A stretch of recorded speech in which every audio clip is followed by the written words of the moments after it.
श्री रोशन राई आदित्य यो नाम हो एक प्रतिष्ठित साहित्यिक सर्जक तथा निडर अनि सशक्त पत्रकारको। विद्यार्थी छँदादेखि नै लेखन क्षेत्रमा लाग्नुभएका उहाँ पत्रकारितामा चाहिँ 1994 मा सिलगढीबाट प्रकाशित हुने गरेको आजभोलि नेपाली दैनिक समाचार पत्रको प्रकाशन कालबाटै लाग्नु भएको समाचार सङ्कलन, लेखन, प्रेषण सँगसँगै विविध विषयहरूमा कलम चलाउँदै नवप्रतिभाहरूलाई मार्गदर्शन गर्ने, उत्साह दिने साथै धेरै मात्रामा भाषा साहित्यको जगेर्ना गर्ने कामहरू पनि गर्नुभयो, जो आज पर्यन्त यथावत नै छ। उनी प्रतिभावान हाम्रो जाति र समाजका अमूल्य रत्नहरूमध्ये एक श्री रोशन राई आदित्यसित केही बसी बिहालो गर्न भनी उहाँको निवास स्थानमा पुग्दा सुरुमै गमलामा सजिएका सुन्दर फुलहरूले मुस्काउँदै स्वागत जनाएका थिए।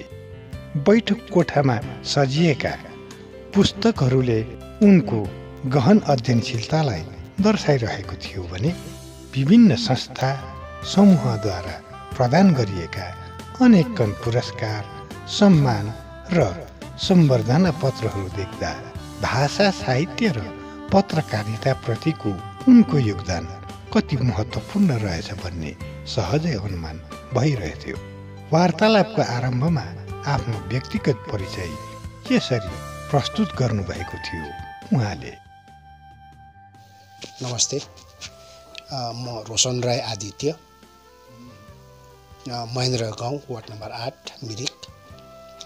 मेरो पिताको नाम चाहिँ स्वर्गीय हर्कदोष राई अनि माताको नाम चाहिँ स्वर्गीय आसन रूपा राई नि हो। जन्मस्थान चाहिँ दिको बहादुर गाउँमा भएको हो। कर्मथलो चाहिँ मेरो वार्ड नम्बर 8 महेन्द्र गाउँ हो, मिरिक। कति वर्षसम्म चाहिँ तपाईँ यो पत्रकारितामा 1954 देखि निरन्तर रूपमा आजभोलि प्रकाशित भइन्जेलसम्म मैले त्यसमा काम गरेँ। त्यतिलाई कठिन थियो समाचारहरू सम्प्रेषण गर्नुको निम्ति, प्राविधिक सुविधाहरू थिएन। अरू समस्याहरू के कस्तो समस्याहरूको सामना गर्नुपर्थ्यो तपाईँहरूले? समस्या त यो क्षेत्रै समस्याले भरिपूर्ण क्षेत्र हो, चुनौतीपूर्ण क्षेत्र हो नि है। अनेकौँ प्रकारको विघ्न बाधाहरू आउँछ है, पोलिटिकल प्रेसरहरू आउँछ, प्रशासनिक प्रेसरहरू पनि आउँछ, समाजबाट प्रेसरहरू पनि आउँछ। तपाईँले पत्रकारिता गर्नुभएको समयमा पत्रकारिताबाट आफ्नो घर संसार चलाउन सक्ने अवस्था चाहिँ थिएन? यो चाहिँ गाह्रो काम हो। यसमा पत्रकार गरेर म घर चलाउँछु यो सम्भव छैन, बिल्कुलै छैन, अहिले पनि छैन। अच्छा, किन पत्रकारितामा होइन, पत्रकारिता एउटा पेसा जस्तो भएर गयो होइन। आफ्नो एउटा त्यसमा आफ्नो एउटा के भन्छ नाम भयो, केही पैसा अब हाउसले दिन्थ्यो, स्यालेरी दिन्थ्यो, त्यो स्यालेरी चल्ने होइन, धेरै कम्ती दिन्थ्यो। त्यसले गर्दा त्यसले त्यो घर संसार चलाउने त कुरा आएन। त्यसले गर्दा अतिरिक्त इन्कम रिसोर्सेसहरू त घरमा गर्नै पर्छ।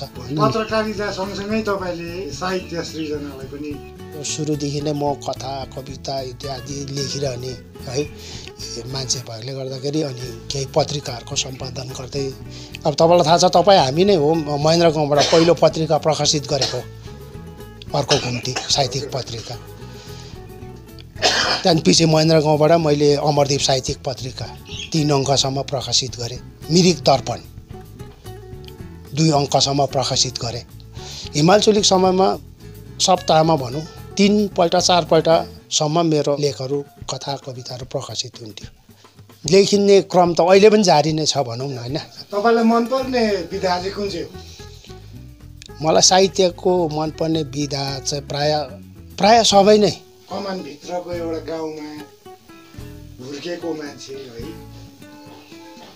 यसरी साहित्यमा लेख्नुपर्छ, साहित्यको सृजना पनि गर्नुपर्छ भन्ने एउटा भावना कसरी आयो? मेरो विशेष प्रेरणाको स्रोत चाहिँ रेडियोमा साहित्यिक कार्यक्रमहरू आउँथ्यो नि है, गीति कथाहरू आउँथ्यो। म गीति कथाको चाहिँ फ्यान। मैले त्यो गीति कथाहरू सुन्दा मैले धेरैवटा गीति कथा लेखेको थिएँ क्या पहिला स्टुडेन्ट लाइफमा।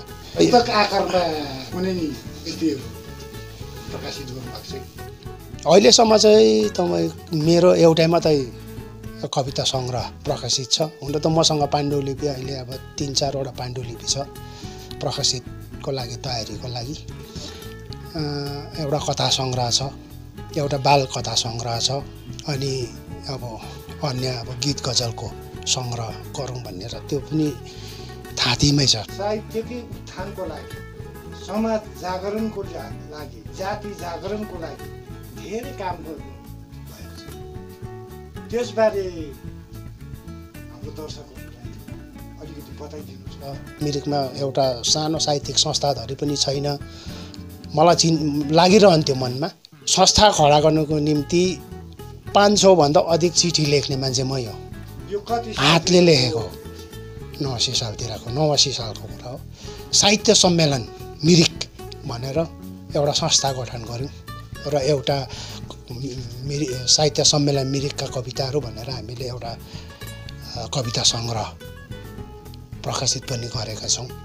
अनि यो कविता सङ्ग्रहमा मिरिककै कविहरू मात्रै नभएर दार्जिलिङ, खर्साङ, कालिम्पोङ, सिक्किम चारैतिरका कविहरूको कविता त्यहाँ हामीले समाहित गरेका थियौँ। अब सायद 92 सालतिर नेपाली साहित्य सिर्जना संस्थान गठन गऱ्यौँ। त्यो नेपाली साहित्य सिर्जना संस्थानले बहुत महत्त्वपूर्ण कामहरू मिरिकमा सम्पन्न गर्यो। 2011 सालतिर सायदै हुनुपर्छ, साल मैले भुलेछु। हामीले कथा वाचन कार्यक्रम सुरु गऱ्यौँ, मासिक कथा वाचन। अनि यो मासिक कथा वाचन कार्यक्रम हामीले कुनै संस्था नभए हामी कथा लेखिनुपर्छ, कथाको वाचन गर्ने मतलब संस्कार बसौँ भनेर चाहिँ हामीले सुरु गऱ्यौँ। र यो धेरै वर्ष यो कन्टिन्यू महिना प्रति महिना हामीले यो कार्यक्रम सम्पन्न गर्दै आउँदाखेरि नयाँ कथाहरू सिर्जना हुन थाले। र अहिले धेरै कथाहरू त्यो सिर्जना भएको कथाहरू कथा सङ्ग्रहको रूपमा प्रकाशित हुँदै पनि आएको छ। हामीले साहित्य सुनौँ भनेर संस्था चाहिँ पछिबाट सुरु भएको हो र यसको केही नाम राख्नुपर्छ यो कार्यक्रमको भन्दाखेरि यसरी राखियो र चाहिँ साहित्य सुनौँ परिवार भनेर पछि यसको नामकरण हुँदै यसरी आयो र अहिलेसम्म यो निरन्तर रूपमा चलिरहेको छ र जसको माध्यमले चाहिँ मिरिकमा निष्क्रिय बनेका हाम्रो साहित्यकारहरू सक्रिय बने है।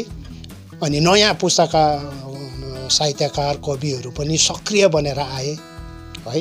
त्यसले गर्दाखेरि यसको माध्यम यो एउटा माध्यम एउटा आधार बन्यो जसले गर्दाखेरि हामी मिरिकलाई साहित्य लेखन र साहित्यको गरिमा अब यसबाट चाहिँ हाम्रो क्रिएटिभिटी र एक्टिभिटी दुइटै भयो। अब यसकै माध्यमद्वारा विशेष मेरै पहलमा जातीय कवि भन्छौँ हामी है, अगमसिंह गिरीको शालिग पनि हामीले खडा गर्न सक्यौँ।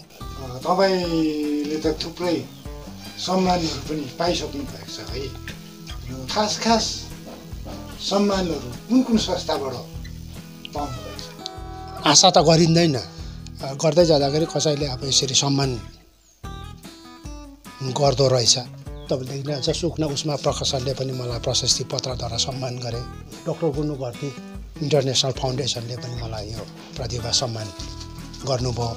अब सूचना एवं संस्कृति विभाग पश्चिम बङ्गाल सरकार आकाशवाणी खरसाङ महकुमाले पनि मलाई 2015मा भानुभक्त साहित्य सम्मान भनेर उहाँले सम्मान गर्नुभयो। थुप्रै छ सङ्घ संस्थाहरू होइन। त्यसरी नै मलाई अब कालिम्पोङ प्रेस क्लबले मलाई अब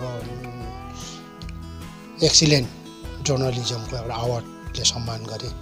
श्री रोशन राई आदित्य वर्तमान पुस्तालाई सुझाउ दिनुहुँदै भन्नुहुन्छ, भाषा साहित्य कलाले नै मानिसलाई अमर बनाउँछ। यसैले अमरत्व प्रदान गर्ने यी अमृतमय कुराहरूको रससाधन गर। अमृतय चिजहरू साहित्य सङ्गीत कला पियो न त्यो पियो भने चाहिँ अमर हुन्छ। बातचितको पुच्छरमा उहाँद्वारा रचित अत्यन्तै मिठो रसिलो र घतपर्दो व्यङ्ग्यात्मक कविता पनि श्रवण गर्ने अवसर गुमाउन यहाँ छाड्थे।